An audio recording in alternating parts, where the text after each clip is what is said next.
have such sights to show you.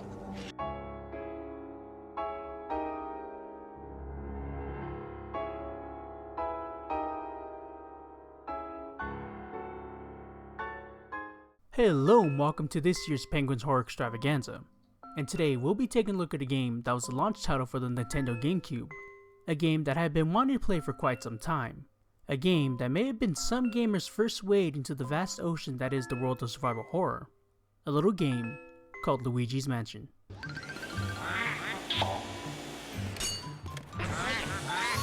Developed and published by Nintendo. Nintendo is a company that needs no real introduction. They are responsible for some of the most memorable games known to any gamer that is old enough to hold a controller, some of which being Super Punch-Out!, Donkey Kong, Donkey Kong Jr. Math, what the fuck? Duck Hunt, and Legend of Zelda. But the one that is important to this particular video is the Super Mario series. This is a series known worldwide. It would end up having a hell of a legacy of its own with different types of games ranging from RPGs, kart racers, and iconic platformers. So prior to the release of Luigi's Mansion, the Mario franchise was known for platforming, having Mario running and jumping on Goombas and Galoombas. There were some outliers, like Mario Kart, Yoshi's Island, Paper Mario, or Mario Party, but Mario was a face that everyone in the world recognized at a glance. But what about his green-clad sibling? Well, this wasn't the first time that players got to control Luigi in a solo adventure. That first outing being Mario is Missing that was released back in 1993. Luigi's Mansion was first shown off in Nintendo Space World in the year 2000 as a tech demo to show off the power of the then new GameCube. Soon after this, Nintendo decided to make the demo a full-fledged game. A year later, Luigi's Mansion was shown off in all its glory alongside the GameCube at E3. Later on, an updated version of the game was shown off at Nintendo Space World in 2001. Tests were done using other characters from the Mario franchise. Once the project was set for the purple box, Luigi was chosen as the main character for this new project. The ghosts and vacuums were ideas that were added in later. One of the ideas was to use a role-playing like system that would make real-time changes to rooms. Another idea was to have Luigi exploring different dungeon-like rooms, a la Legend of Zelda. The reason behind the choice of going with Luigi was that the team wanted a more cowardly character to be the lead of this new project, as they felt that being a coward was something that Mario would not do. The team even kicked around the idea of not using any characters from the Mario franchise at all, but instead the team settled on using other characters sparingly. The original style of the mansion was more along the lines of a Japanese style house. It was then changed to resemble more of a dollhouse. Then finally, it settled to more of an American style mansion. The development for Luigi's Mansion was taking place during the same time as the GameCube, so the team was able to have a hand in some of the console's features. They had requested an increase of capabilities for the new system overall to aid with the new game's lighting effects. In fact, it was due to being on the GameCube that the team was able to have ease of development due to knowing what they were working on with the new console. There were rumors that the game was originally being developed for the Nintendo 64, but would later be moved to a new system to utilize new hardware. Another idea that was left on the cutting room floor to have an extended underground system that would have expanded the size of the mansion. There were also plans to use the 3D functionality of the GameCube, but it was determined that the cost of the compatible display would be too much for the average consumer, so the idea was scrapped. The portrait ghosts were designed to distinguish them from normal booths found in other Mario games.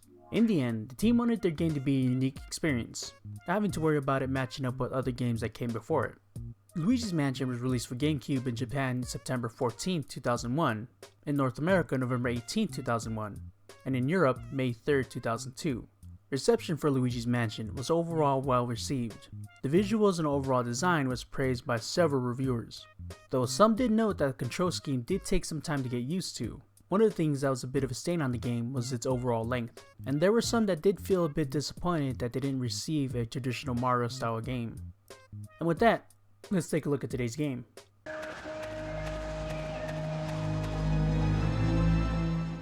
After being notified of winning a contest he never entered, Luigi is awarded a brand new, slightly used mansion. He calls up his brother Mario so they can meet up to celebrate, but when Luigi arrives, his red-capped brother is nowhere to be found. Upon a little exploration, he encounters some ghosts blocking his path. He is then saved by a strange elderly man named Professor Egad. Egad informs Luigi that his brother has been taken by the occupying ghoulies, so now Luigi has to muster up his courage to save his brother and capture the ghosts tormenting the mansion.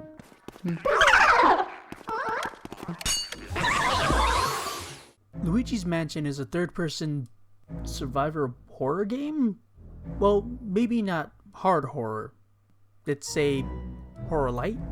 The name of the game here is capturing ghosts by sucking them up. Hey, phrase it! The main tool in Luigi's arsenal is the Poltergust 3000. He will use this to capture ghosts to later return to EGAD for storage. Luigi also has his flashlight he can use to stun enemies for easier capture.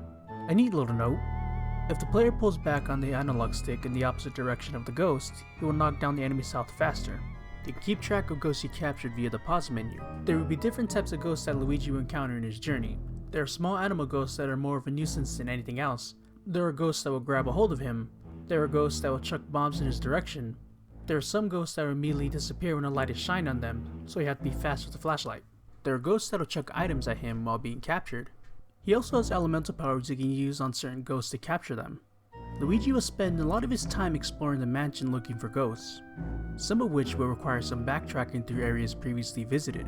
This is made a bit easier with mirrors that will teleport him back to the main area, but the overall experience is pretty linear. When Luigi finds a key that is needed, his map will tell him where to go next, unlike other games of this nature where the player is left to remember where key items go and how to get there. But there is some room for exploration for finding cash, health pickups, or any stray boos.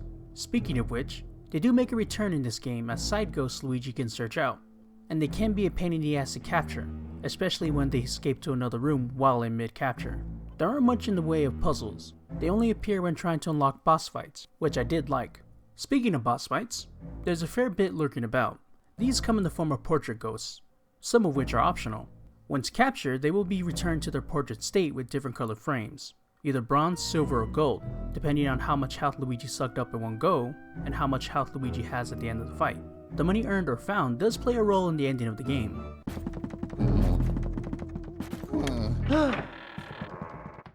Overall, Luigi's Mansion doesn't look too bad for a game that came out in 2001. The lighting was definitely something to behold.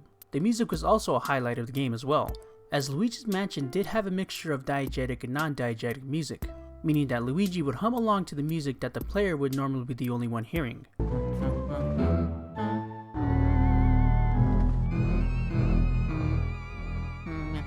This did add to his lovable cowardly characteristics.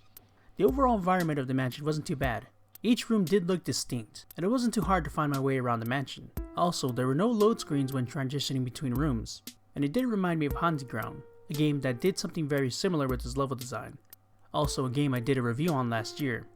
I didn't encounter any glitches during my run.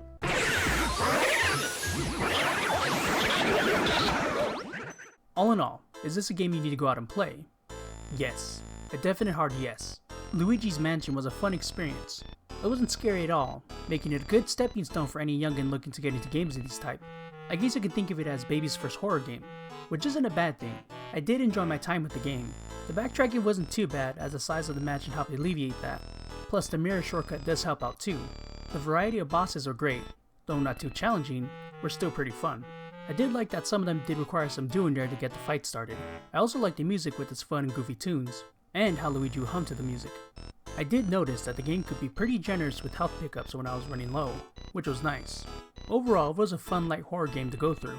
Now, is this the last we see of our green-clad hero? Well actually, there were two sequels released, one being Luigi's Mansion Dark Moon for the 3DS, and Luigi's Mansion 3 for the Switch. A cool note is that there's an HD port of Luigi's Mansion 2 released on Switch back in June, so if you can get jiggy with that, I say give this one a try. Now, if you'll excuse me, I have a plumber to find. Mario! Mario! Hey, welcome to the end of the video. I thank you for making it this far. Now I know I've been gone for quite some time, but I did at least want to come back to do my usual spooky game marathon. I will be continuing my spooky game reviews through November due to technical issues on my end. The next game we'll be taking a look at is a more recent game released on the PS5. But until then, you know what to do. Spread the awesome, and I'll see you next time. You may not realize it, but you are sacred.